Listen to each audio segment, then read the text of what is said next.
they ask themselves, am I going to be able to sustain this? Like, sure, I know I can survive for a couple months, but do I have what it takes? And maybe it falls under imposter syndrome too. Do I have what it takes to make this cash-based practice sustainable? Welcome to the Dr. J.J. Thomas Podcast. Hey everybody, welcome to the Dr. J.J. Thomas Podcast. I'm Dr. J.J. Thomas. Happy to have you here again with me today. Thanks so much for tuning in as always. I've just made a new calendar. It's been about a year since we've started this podcast. And I said in the last episode, but I'll say again, it's been so rewarding getting to know all of you and more importantly, seeing your successes, both in your businesses, in your cash-based practices that you're building and growing, and just in the work you do with your patients every day. So thank you for listening. Don't forget to hit that subscribe button so you don't miss out on all the cool stuff coming up in the next year. Today's episode in particular for you therapists who are hesitant to open your cash-based practice. And the topic really is around the three main reasons that I see therapists who are afraid to open their cash-based practice. There are three things consistently that I find stop a therapist from opening their cash-based practice, and this happens again and again and again. And these are the three things. Number one is imposter syndrome. Number two is sustainability. They wonder, am I going to be able to sustain this? Like, sure, I can open, I can make it a couple months, but will I survive? Will I be able to make this product sustainable? And the third thing is, oh my goodness, all the legal questions. Am I compliant with government policies and Medicare? What about HIPAA? How do I handle, what type of EMR system? All these questions. I'll say for me, that third one was one of the biggest limiting factors when I was first opening my practice. But let's bring about each three topics and let's look at them each individually and kind of delve into, to help you discover, is this something that's limiting you in particular from growing your own practice? So number one, imposter syndrome. Here's a cool thing about imposter syndrome. If you're one of those people that you have imposter syndrome, I have good news for you. You don't have to worry. You're one of the few, if you have imposter syndrome, that doesn't actually have to worry about having it. And this is what I mean by that. My friend, William Branham, he's an amazing leader, businessman. He's a business coach, an author, and he teaches people how to lead really well, how to lead like a Navy SEAL. He's a former Navy SEAL himself, and he uses all these tactics and strategies that he used while he was in the SEALs to help people run their businesses, run their lives, run their progress and whatever their goals are. And he said a really cool thing recently that hit home with me. He said, imposter syndrome, those people who don't have imposter syndrome fall into two categories. Either they're very apathetic and they don't have the desire to grow, or they are actually imposters. So the good news is if you have imposter syndrome, that shouldn't be the thing limiting you from continuing to open your cash-based practice. Because if you have imposter syndrome, it probably means that you are not apathetic. And in fact, the contrary, you're someone who wants to grow and you want to build and you're so driven that you have these glimpses of, oh my God, am I going to be good enough? Because anyone seeking excellence is always going to feel like, oh my gosh, I have to do more.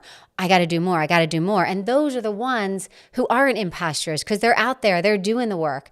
They're studying all the time. They're learning. They're swallowing up their environment, trying to make themselves the best they can be, the best version of themselves. And as clinicians, we're making ourselves the best version of ourselves we can be to help our patients, right? So I had it myself. I mean, I still have it. I remember all the speaking I do. There are still times where I'm in a big audience and I look out in that crowd and I'm like, oh God, do I know what I'm talking about? It's a very human feeling to have when you're someone who is very driven and wants nothing but the best. So if you have it, boom, you can check that off. That's not a reason not to continue. The second thing that limits people from opening their own cash-based practice is they ask themselves, am I going to be able to sustain this? Like, sure, I know I can survive for a couple months, but do I have what it takes? And maybe it falls under imposter syndrome too. Do I have what it takes to make this cash-based practice sustainable? How do I ensure that people are willing to pay me out of their pocket when they might have insurance? And that's a whole nother discussion. But how do I make sure that they see my value enough to make this sustainable? The answer for you falls into basically two categories. I'll tell you the first thing, 80% of sustainability comes down to just you getting the results. Like just you going back to being that excellent clinician that you're striving to be and not only getting the results, but showing your patients your value through the results. When you do that repeatedly, time and time again, you don't have to sell yourself. You don't have to market. The results sell themselves. In our Primal University courses, we teach a systematic way so that you can 100% get these results every time. And if you're not getting the results you want, that's your job right there as a primary clinician to refer that person to someone else, right? Which still is going to earn loyalty in those patients because they're like, man, JJ did right by me. JJ tried for 10 visits to get me better, or maybe it was 5 and I didn't make a change. And if I haven't made a change at that point, you can sure as heck bet that I'm not gonna hurt my integrity or the patient's progress. If I believe someone else can help them better, I'm gonna refer them out.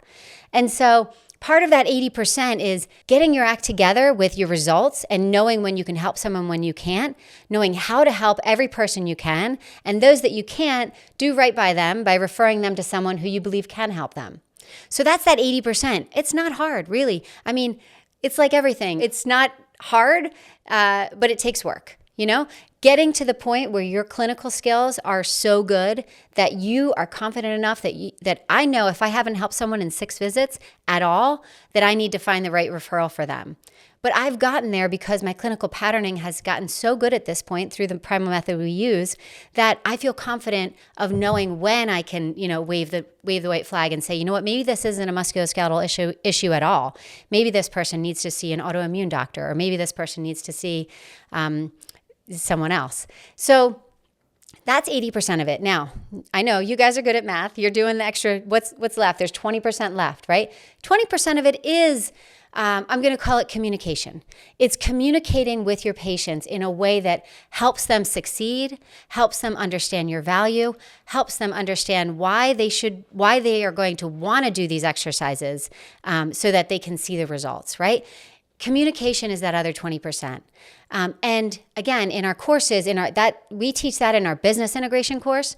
In our business integration course, we teach those soft skills of down to making eye contact with your patients and following up with them, and the way you phrase, even how to schedule them.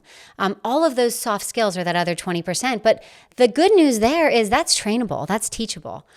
All of the things in that sustainability section, they're trainable. You just have to find the right people to teach you. Might be me, it might be somebody else, but make sure that if you want to open your cash-based practice, you're dialing in your clinical skills and you will be sustainable. Because really, patients want better. Patients want that one-on-one care. They want to see results. So if you're delivering results, they're not gonna turn away. And the last piece of it, that third piece, like I said earlier on in the intro, this was the piece that was the hardest piece for me. Like this was as a I consider myself a scientist and an artist. Like the science and the art of physical therapy, that's my passion. Figuring out the logistical undertaking of how to should I open an LLC or should I open a sole proprietorship? What type of attorney do I need? How do I work how do I find a good space and a lease that I can afford? How do I figure out HIPAA guidelines and Medicare guidelines? And how do I make sure I'm in compliance with all of these things? Which electronic medical records company do I choose? All of those things, that's the third reason somebody might hesitate to open their cash-based practice. And I 100% get you. As I said, that's really what took me so long. Those were the things that were limiting me in my very own practice. What I did to overcome that is I gave the advice to myself that I used to give to my kids growing up. When they would become overwhelmed with something, I would give the analogy of an elephant, right? And it's a ridiculous analogy, and maybe you guys have heard this before, but it's like, how do you eat an elephant, right? It's a ridiculous question. Who would eat an elephant? How do you eat an elephant? One bite at a time. Like you just take it one bite at a time. So you just tackle your list, and problem 1, do I open an LLC or a sole proprietorship? You do your research, you see which one's best for you, boom, check it off the list. Problem 2, how do I handle the questions around Medicare? How do I make sure I'm compliant with all of that?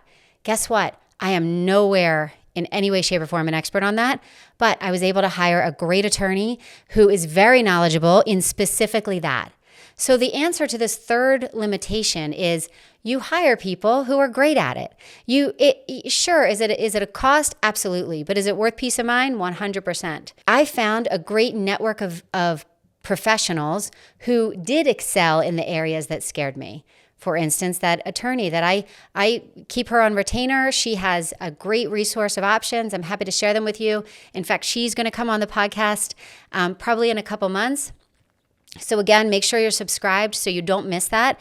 If that's something that's limiting you right now, you're going to want to see that episode with the attorney that I use. She's amazing. Other questions were like the electronic medical record system. All of those things, they're just problems that you have to tackle. Eat it like an elephant, one at a time. When you draw it out like that for yourselves and you turn it into a chore list that you tackle piece by piece, you'll find it's much more attainable. I guarantee if you are someone who is currently limited or afraid to open your own cash-based practice, you fall into one of those three categories. So ask yourself, which one of those three do you fall in? And then start tackling the problems. Eat it like an elephant, right? If you have imposter syndrome, that one's an easy one. I can tell you right now, you're crazy. If you think you have imposter syndrome and you're not going to cut it, then you're probably amazing and you probably have high expectations and high standards and you're going to be fine. If your problem is problem number 2 and you're worried about your clinical skills, guess what? That's a very trainable skill. Go register. Our very next course is our Primal Integration course, October 26th and 27th at Primal HQ in Bryn Mawr, Pennsylvania. We'd be happy to have you. Reach out to me. The link will be in the show notes. If the third option is your problem, then really you just got to make a list and start tackling the list. If that's still too overwhelming for you, we have a mentorship program where I can walk you through it step by step. And that next mentorship program is going to be coming up pretty quickly, early in 2025. Applications are open now, so don't miss out on an opportunity to join that. I can walk you through and even share with you my Rolodex of amazing people that have helped me along the way and still continue to help me. So that's it, you guys. I hope it's helpful for you. As I said, I'm really enjoying hearing all of your success stories. I hope this one is an episode that will help you get to your own success in taking that plunge and opening your own cash-based practice.